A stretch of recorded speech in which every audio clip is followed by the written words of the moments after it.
High friends, welcome back to my channel name fun with Anvesha and Saisha. So मी आज तुम्हाला सांगणार आहे की कसं तुमच्या मम्माला आणि मदरला इम्प्रेस करायचे त्यांच्या बर्थडेला.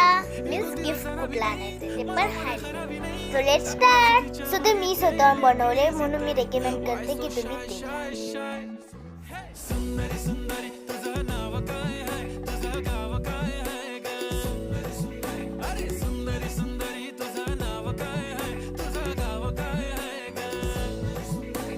सो कसं वाटलं हँडमेड थिंग म्हणजे मी तुम्हाला सांगते का, कारण की आपण अभ्यास करतो आणि मग आपण ट्रॉफी आणतो. हे नाही म्हणत होती की ट्रॉफी आपण हँडमेड बनवतोय, पण प्लीज आधी माझ्या व्हिडिओला प्लीज सबस्क्राईब करा, लाईक पण करा आणि कॉमेंट करा तुम्ही लोकांनी आणलंय की नाही ते, आणि कुठला रँक आणलाय. मी तर आणला होता 10 रँक, ते पण बदलापूरमध्ये. बाय.